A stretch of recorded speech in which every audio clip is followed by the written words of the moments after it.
Muy buenas noches, mis queridos.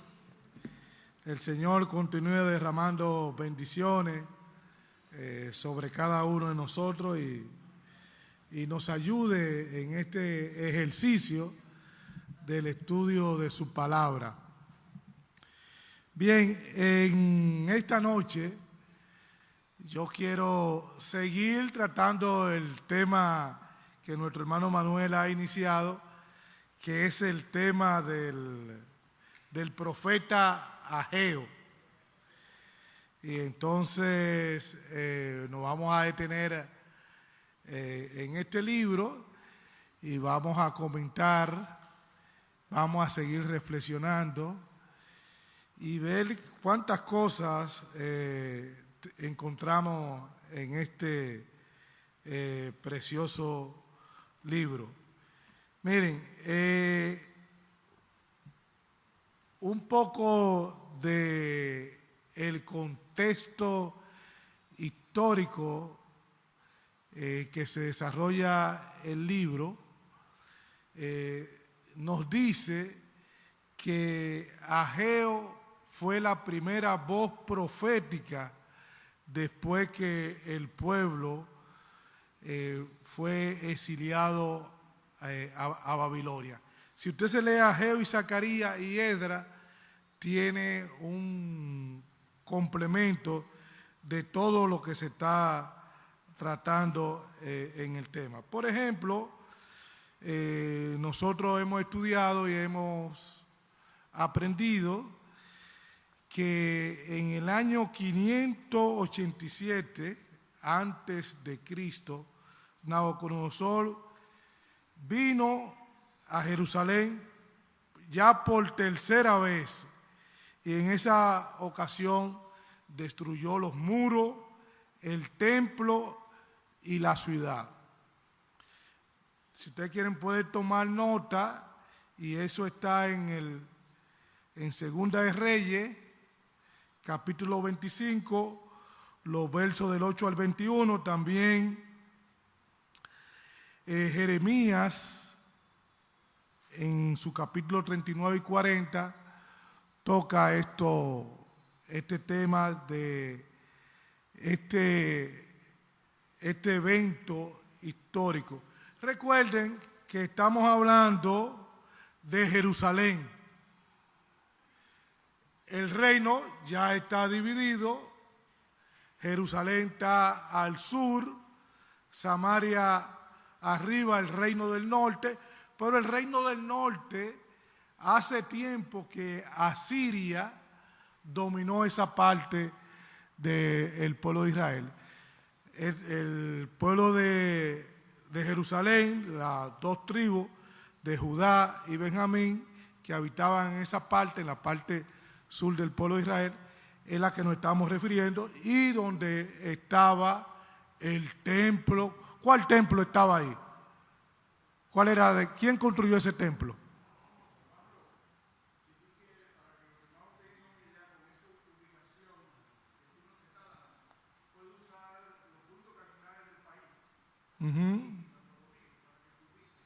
Exacto. Sí. Bueno, después vamos a tener, yo creo que muchas de estas cosas se pueden también, en el capítulo 9 de las 70 semanas de Daniel, y todos ustedes tienen en su Biblia, tienen algunos mapas, no toda la Biblia tienen esos mapas del pueblo de Israel. Pero lo importante es conocer que ya el pueblo, como ustedes saben, ¿quiénes fueron los reyes de Israel que gobernaron sobre todo Israel? Saúl, el primer rey, David y Salomón, pero después de ahí el pueblo se dividió, 10 tribus al norte, capital Samaria, y 2 tribus al sur. Bien, ahora este tema de la cautividad fue profetizado por Jeremías, y en el libro de Daniel se nos habla de eso. ¿Qué tiempo iba a estar el pueblo exiliado antes de volver a su pueblo. ¿Cuántos años? 70 años, 70 años. Y eso estuvo profetizado y así mismo se cumplió. Entonces, se dio la orden para que el pueblo pudiera volver entonces a Jerusalén. Y el ministerio de Ageo y Zacarías fue un llamado a terminar la reconstrucción del templo que había sufrido una demora de 15 años. Esa demora se dio por dejadez del pueblo, porque algunos de los reyes no daban permiso para hacerlo y enemigos del pueblo que tuvieron esa línea. Pero entre agosto, toda la profecía que nosotros encontramos en esos dos capítulos, interesantes, se dieron entre agosto y diciembre del año 520 antes de Cristo. O sea, fíjense que todo el libro de Ageo, todos esos discursos, tratan de esa exhortación que da, como vamos a ver en detalle, fue dada entre los meses de agosto y diciembre. Es decir, 4 meses tuvo ese ministerio profético y el pueblo, como hemos leído, oyó la voz, y no solamente el pueblo, sino que tenemos 2 figuras importantes: el gobernador, que ustedes lo pueden buscar también en el libro de Esdras, en ese trabajo que se hizo, y también el sumo sacerdote Josadá, Zorobabel y Josadá, Josué, que fue el sumo sacerdote, y el trabajo de ellos duró 4 años. Es interesante, no solamente nosotros encontramos que todo el pueblo acepte ese llamado, sino que vamos a ver una especie de bosquejo que nosotros encontramos en el mismo libro. En el capítulo 1, ¿qué es lo que nosotros encontramos? En el capítulo 1, versículo, ¿qué tú nos dices del versículo 9?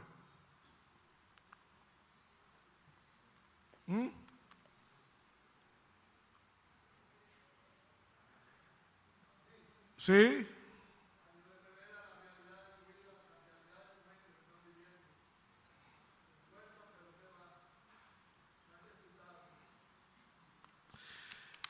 En el capítulo 1 nosotros encontramos un llamado a hacer la obra. ¿Cuál era la obra que había que hacer? La construcción del templo. Hay un llamado a la construcción del templo. Todo el camino, una exhortación a edificar el templo. Ya sabemos por la historia que ese templo había sido echado a un lado, dejado, por diferentes razones. Y entonces, fíjense que es muy interesante el hecho de que se dé fecha, así el día, el mes y todo. Dice, en el año 2 del rey Darío, en el mes 6, en el primer día del mes, vino palabra de Jehová por medio del profeta Ageo a Zorobabel, hijo de Salatiel, gobernador de Judá, y a Josué, hijo de Josadá. O sea, hermano, Dios actúa y lo hace en medio de la historia. O sea, Dios no está ajeno a lo que está ocurriendo. Dios está presente. Y como hemos dicho, y como se ve también en el texto, en el capítulo 1, Dios oye, Dios ve y Dios sabe todo lo que está pasando y conoce las intenciones de nuestros corazones, de cada uno de nosotros, y sabe todas las cosas. Entonces, Dios actúa y Dios habla. ¿Y qué es lo cuál es la palabra que dice? Dice, así ha hablado Jehová de los ejércitos. Este pueblo dice, o sea, como decía Manuel, él sabe lo que estamos diciendo, cuáles son los comentarios, qué es lo que está hablando cada quien, qué es lo que dice este, qué es lo que dice el otro. No ha llegado aún el tiempo de que la casa de Jehová sea reedificada. Qué situación esta, ¿no? Y el llamado que se repite, y muchos de los comentarios que oí de Ageo, es que Ageo es bien reiterativo. ¿Se dieron cuenta? O sea, parece meditar en este capítulo, pero en el segundo también. O sea, que pensemos, que consideremos, que reflexionemos sobre la situación en que se encuentra. Entonces, ¿cuál era la situación? Todo el mundo, o no todo el mundo, muchos comentaristas dicen que como siempre, los gobernadores, los sumos sacerdotes, vivían en casas bien edificadas, bien bonitas, con todos los lujos, porque se habla de casas artesonadas, y la casa del Señor está desierta. Y este es un llamado ¿a qué? A que consideremos las prioridades. ¿Cuáles son las prioridades que tenemos cada uno de nosotros? ¿Qué es lo que nos importa? ¿A qué le ponemos más atención? ¿Cuáles son las prioridades que tenemos? ¿Qué el Señor nos dice? Mateo 6:33. Mas buscad primeramente el reino de Dios y su justicia, y las demás cosas os serán añadidas. O sea, es un asunto de prioridades. Y fíjense qué importante el texto del Señor en el Sermón del Monte de Mateo, que dice que nuestra prioridad debe ser ¿quién? El reino de Dios. El reino de Dios. Igual aquí, en el caso de ¿cuál debió ser la prioridad del pueblo? La edificación, la reconstrucción del templo. Por eso, como bien decía Manuel, por eso dice el texto, meditad bien sobre vuestros caminos. O sea, ya el profeta le ha echado en cara que ellos viven en su casa muy bien y que por eso piensen bien lo que están haciendo. ¿Y cuál ha sido el resultado de eso? Sembráis mucho y recogéis poco, coméis y no os saciáis, bebéis y no quedáis satisfechos. Porque se han invertido las prioridades y por lo tanto la bendición de Dios ha sido quitada y no han tenido el resultado deseado. Como decía, el mensaje de Dios al pueblo es que mediten. Y entonces aparece un mandato, según el versículo 8, subid al monte y traed madera y reedificad la casa y pondré en ella mi voluntad y seré glorificado, ha dicho Jehová. ¿Qué tú decías, Arroyo, del versículo 9?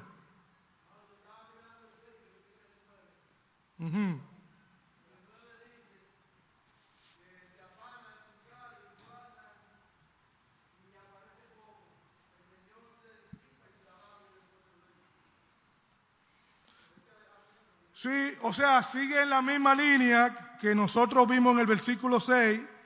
Dice, por eso, versículo 10, se detuvo de los cielos sobre vosotros la lluvia y la tierra detuvo su fruto. Decía Balaguer que el mejor ministro de Agricultura era la lluvia. O sea, la lluvia. Si no llueve, no hay, la producción agrícola se cae. Por eso cuando ustedes ven esos tiempos de sequía, los gobiernos tienen que bombardear las nubes y hacer una serie de cosas porque realmente se requiere de la lluvia para que poder tener un buen tiempo. Pero ¿quién es que da la lluvia? Dios. Y si nosotros oramos para eso, pero si el pueblo no está haciendo lo correcto, Dios va a mandar lluvia. Hay lo que en teología se llama la gracia común. Ustedes saben, la palabra dice que Dios hace llover sobre justo e injusto, pero eso en su soberanía, en su gracia. Pues no merecemos nada. Y en la gracia de Dios, Dios hace, concede por su misericordia, por su amor. Pero el pueblo, el profeta le está diciendo, por eso detuvo, por eso es que no llueve, porque ustedes no están haciendo caso y han dejado de lado. Ahora, ¿por qué era importante la reedificación del templo? ¿Por qué era importante?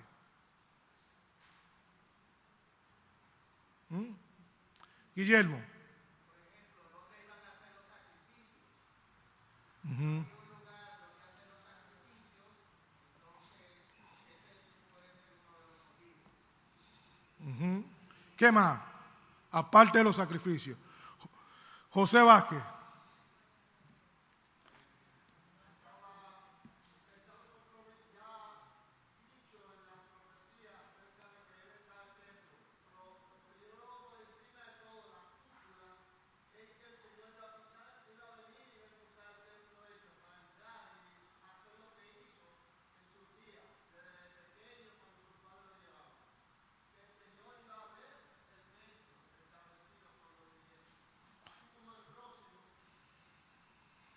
Sí, miren, ustedes ven que yo vine altillado, como decimos. Esta es una Biblia de estudio que tiene algunos datos, no lo di todo, pero por lo menos dijimos algo de eso. Pero en esta Biblia de MacArthur hay unos datos interesantes que hice la pregunta para hablar un poco de lo que son los templos que se mencionan en la palabra de Dios. Si quieren tomar nota, nos vamos ahí. ¿Cuál fue el primer templo que se construyó?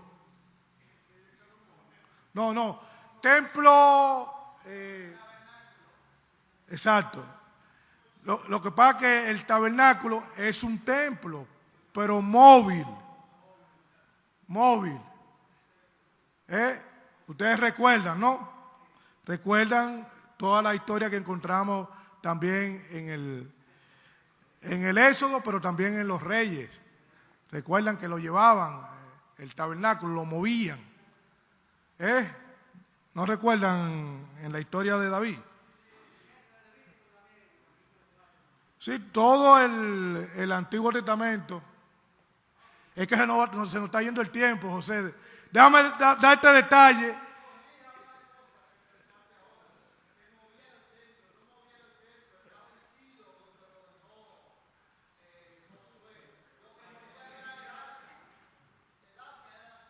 Ok, que era parte del templo. Bien, lo primero tenemos ese tabernáculo que Dios mandó a Moisés y le dijo cómo debía construirlo paso por paso. Y mira, hazlo conforme al modelo que te fue mostrado. Hazlo como se debe ser. Entonces, eso se fecha alrededor del año 1444 antes de Cristo. Fue recibido por Moisés de parte del Señor y construido por artesanos debidamente establecidos. No podía ser cualquiera. La referencia, todo el libro de Éxodo, del capítulo 25 al 30, del 35, 30 y los versos 40, todo el capítulo 35 también. Después de eso, todos conocemos el templo construido por Salomón. Y ese fue construido en el año 966 hasta el 586, que es la fecha que nosotros vimos que entra Nabucodonosor y lo destruye. Planeado por David. David tenía ese deseo en su corazón de construir ese templo. ¿Por qué Dios no permitió que él lo construyera? Sí, había hecho mucha guerra, pero fue construido por Salomón y destruido por Nabucodonosor, como ya hemos dicho. Las referencias bíblicas para esto están en 2 de Samuel, capítulo 7, Primera de Reyes, capítulo 1, Jeremías 32, eso para los dos temas, ¿no? Y los 28 al 44. Y luego sigue este que estamos hablando, que es el templo de Zorobabel, que se mantuvo desde el año 516 hasta el año 169 antes de Cristo. Fue construido por Zorobabel y los ancianos de los judíos, y fue esa historia que yo le hice un poco, sustituyendo a Fernando en uno de los miércoles, el famoso Antíoco Epifanes, que es una figura del anticristo, que en ese año destruyó el templo, este templo que fue reconstruido. Hay muchos detalles interesantes. Por ejemplo, muchos comentaristas consideran, basado en este texto, en donde Ageo dice que habla de la gloria, dice el versículo 3 del capítulo 2, ¿quién ha quedado entre vosotros que haya visto esta casa en su gloria primera y como la veéis ahora? ¿No es ella como nada delante de vuestros ojos? O sea, muchos dicen que Ageo pudo haber estado vivo y haber visto el templo de Jerusalén. Esa es una posible posición. Otro, como en el caso de esta Biblia, dice: el profeta oyó lo que el pueblo comentaba sobre el programa de reconstrucción durante la fiesta. Muchos tenían una actitud negativa y consideraban que sería muy inferior al de Salomón, que estaba revestido en oro, y como ustedes todos saben eso. Bueno, pero avanzamos. El templo de Herodes, que fue construido en el año 19 antes de Cristo y fue destruido en el año 70 después de Cristo, que fue destruido por los romanos, ¿no? Ahora, ¿cuál es el templo actual? El templo actual se encuentra en el corazón del creyente. El cuerpo del creyente es el único templo del Señor hasta que el Mesías regrese. Cada uno de nosotros somos templo del Espíritu Santo. Si quieren los textos, 1 Corintios 6, 19 y 20, y 2 Corintios 6, 16 y 18. Ahora, ya lo otro es tema profético, pero tenemos que terminarlo, ¿no? En Apocalipsis 11 se habla de un templo y se dice que durante el periodo de la tribulación será construido por el anticristo y será profanado y destruido. Daniel 9:2, Mateo 24:15, 2 Tesalonicenses 2:4 y Apocalipsis 17:18. El templo en el milenio también, esto es Ezequiel 40 y Zacarías también hablan de eso. Será construido por el Mesías durante el reino milenial. Ya todo esto es profecía. Y el reino eterno, el templo eterno de su presencia, dice, ustedes creo que leímos en Apocalipsis, donde habla que el Señor Dios Todopoderoso es el templo de ella y el Cordero. Un templo espiritual, Apocalipsis capítulo 22. Bien, yo creo que eso fue un detalle interesante.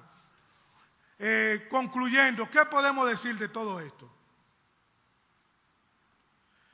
Nos quedamos solamente en el capítulo 1 de Ageo, pero creo que podemos sacar algunas reflexiones importantes hacia donde vamos.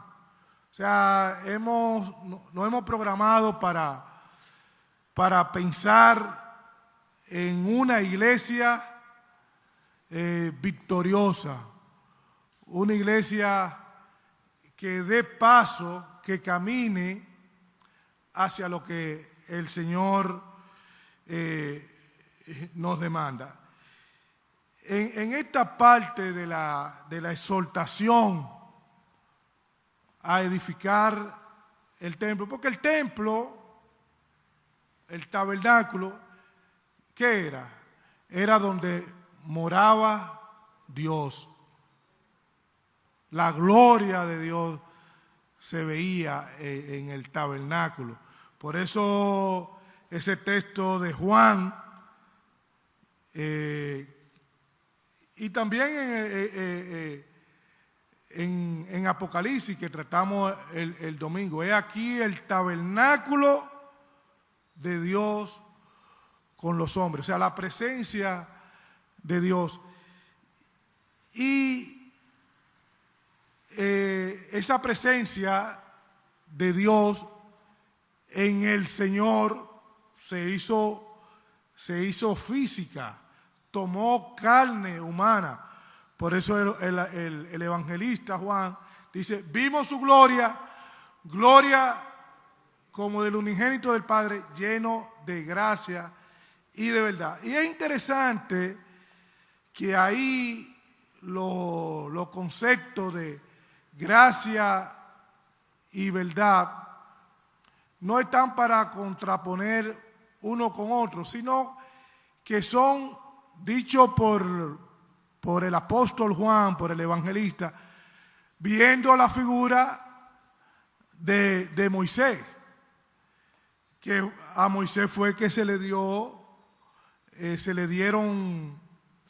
plano para que construyera ese tabernáculo, que era donde iba a morar Dios. Ahora, como hemos visto en esa cronología de los templos, el Señor habita en cada uno de nosotros a través de... Oye, y eso es una verdad tremenda, ¿no? Termino con esto. En el capítulo 2 hay un llamado al esfuerzo, y eso nos recuerda a Josué. Y como le dice, si usted lee Ageo, se va a dar cuenta que Ageo es muy reiterativo. dice la cosa varias veces. Y Manuel habló algo sobre eso, y es que si nosotros somos templo de Dios, ¿qué debe haber en nosotros? Debe haber santidad. Por eso en el capítulo 2 hay una reprensión en cuanto a si alguno llevare carne santificada, carne de su ropa y fuera inmundo y todo esto. Y es un llamado a la santidad. Porque Dios no quiere nada de nosotros, sino que nosotros seamos santos como Él es santo. Por eso nosotros no aceptamos ofrenda de todo el mundo. Que todo el mundo quiere venir, no, yo quiero ofrendar y hay que hacer eso. No. La ofrenda voluntaria al Señor debe ser, Dios se preocupa no solamente de su ofrenda, sino de cómo se consiguió ese dinero. O sea, no es lo que tú das,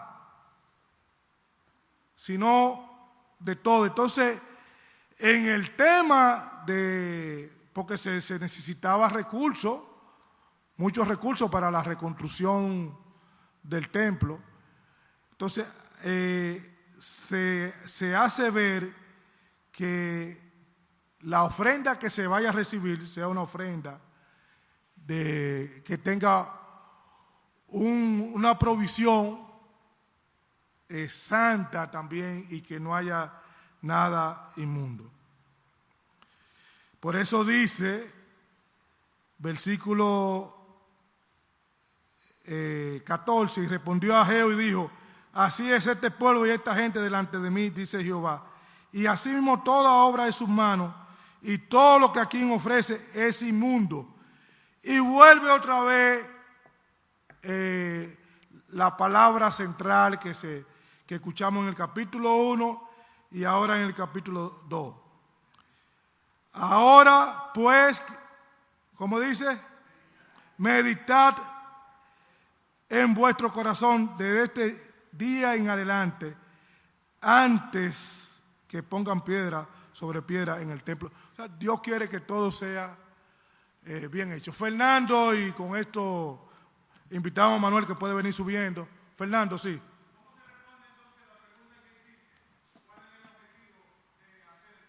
El templo. ¿Cuál era ese objetivo?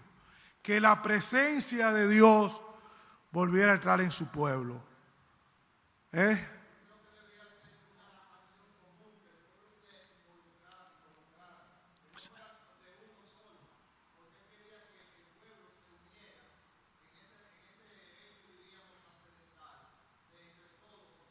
Sí, no, y todo el pueblo, en el capítulo 1, todo el pueblo se animó. Y es interesante, Berroa, pero en todo proyecto, en todo trabajo que se hace, y en este caso estamos trabajando para el reino de Dios, tiene que haber líderes.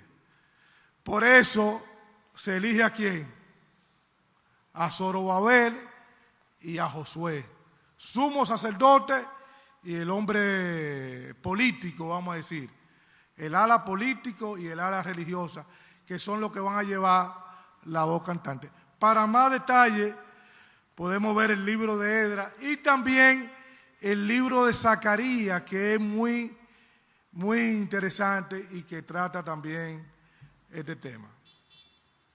Que el Señor lo continúe bendiciendo por medio de su palabra.